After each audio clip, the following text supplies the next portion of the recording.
ascendente aqui também, ó, subindo, tá? Na vertical subindo aqui, ponteando também para você ver. Sempre preste bem atenção, vou dar um ponto quase em cima do outro ponto, para não ficar aquele espação entre um ponto e o outro e ocorrer de ter poros, tá?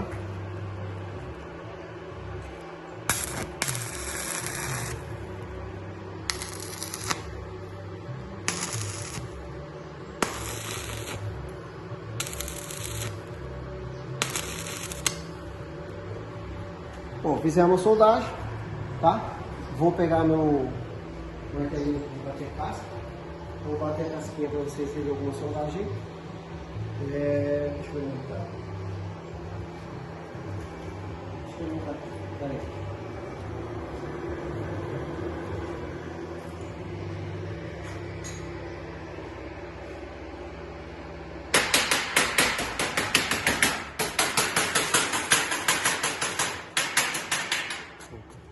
Temos uma solda.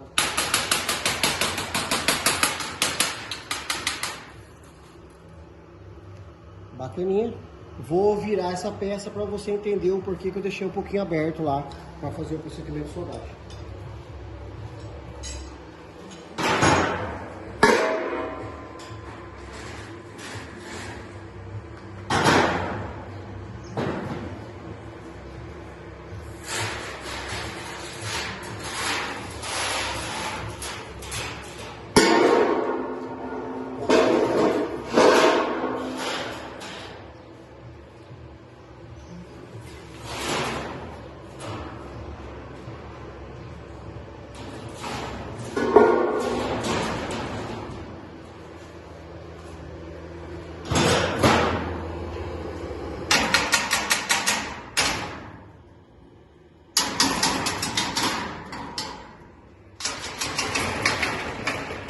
Olha, onde eu deixei aberto, você tá vendo que a solda penetrou pro lado de dentro aqui?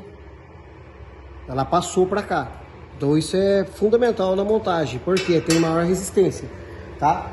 Aqui também, não tanto como lá, porque aqui tava mais fechadinho, ó, tá? Mas mesmo assim penetrou um pouco ainda. Nessas outras partes aqui, ó, que tava mais fechado, você pode ver que já não dá para ver a solda. Tá vendo? Ó, não dá para ver a solda. Por quê? Ela tava mais fechadinha, tá? Ó, aqui já tem um pouco, dá pra ver um pouquinho da solda, que ela tava um pouquinho aberta. Então, geralmente, eu gosto de deixar pelo menos um pouquinho, coisa de 1 milímetro, aberto para ter uma penetração na minha solda, no meu procedimento de soldagem, para ter uma resistência maior na minha montagem, na minha peça, porque não sei as utilidades que o cliente vai ter lá no local. Às vezes, a princípio é uma peça simples, é para pouco peso, mas depois, na hora do cliente utilizar, ele vai mudando ali a utilização daquele produto e acaba tendo uma quebra ou uma perda de produto dele lá, vai fazer uma partilheira, umas mãos francesas, né? Umas mãos de amigo. Às vezes não põe aquela trava na parte de baixo porque é pouco peso, certo? Aí você tem que fazer um procedimento de soldagem bom, para quê? Se o cliente futuramente decidir mudar a utilidade daquelas mão amiga, você não corre o risco de ter uma quebra lá e ter um ponto negativo com o seu cliente. Então, geralmente eu deixo um pouquinho aberto por causa disso, tem uma penetração maior. A máquina, quanto mais quente um pouco você deixar, maior também vai ser essa penetração aqui, tá? Eu fiz essa amperagem aqui, uma amperagem boa, que dá para você fazer na sua casa. Lembrando que eu usei o eletrodo 2,5. Se você for usar o eletrodo de 1,5, que ele melhora, né, dá uma facilidade melhor de pontear, só que você tem que diminuir um pouquinho mais a amperagem. E outra, cada bitola de eletrodo, ela dá uma quantidade de peso, né, de força.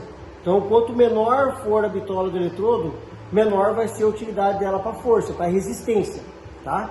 O eletrodo de 1,5, a resistência dele por milímetro quadrado de solda é uma, por milímetro quadrado de solda do eletrodo 2,5 é outra, de 1/8 é outra, 4 milímetros é outra. Então, por isso é muito importante você estar sempre dentro dessas normas para você fazer uma peça que venha ter uma resistência, uma durabilidade e não venha causar algum acidente também, tá bom? Depois, futuramente, eu vou passar para vocês aí, né, as normas técnicas dos eletrodos de milímetro quadrado de solda, de resistência de cada... Agora nós vamos dar continuidade aí na nossa mesa. Agora nós vamos fazer acabamento, né? Nossa mesinha aí, nossa bancadinha. Nós vamos fazer o acabamento, tá? Que é o que? Derrubar essa solda e passar o flap. Então vamos usar agora aqui o disco de desbaste, um disco um pouco mais grosso, ó. Por quê? Se você usar esse disco aqui, que é o de corte, para desbaste, não é o ideal, porque ele quebra. Se ele quebrar, ele pode te machucar. Lembrando sempre utilizar a proteção da lixadeira, porque sem essa proteção aqui ela pode causar um acidente muito grave com você, tá? Ou com alguém que possa estar próximo a você. Então, lembrando, para fazer acabamento, disco de desbaste, tá? Não disco de corte. Você pode se machucar ou machucar alguém. A posição da nossa lixadeira vamos usar assim, ó, tá? Por quê? Para pegar o menos possível na cantoneira ou no metalon, na peça que você estiver fazendo, para não ter defeito depois, na hora que você olhasse na peça, ela tá com a parte mais rebaixada do que a outra, comido a sua peça, não a solda, tá? Então nós vamos derrubar essa solda aqui agora com o disco de desbaste. Lembrando, né, o uso do óculos de proteção, o seu plug nos seus ouvidos aí, tá? Porque EPI é fundamental no uso aí, seja na sua casa, seja um hobby ali, um trabalho na sua casa que você está fazendo, ou um trabalho externo, é sempre bom você usar os seus EPI. No procedimento de soldagem, usar sua luva, porque você pode esquecer, pegar a peça quente e queimar sua mão, e é uma queimadura grave, tá? Então, para você estar aí fazendo o seu trabalho ou o seu hobby aí com também segurança. Vamos lá.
Vocês prestaram atenção que eu usei o disco nessa posição, só na solda.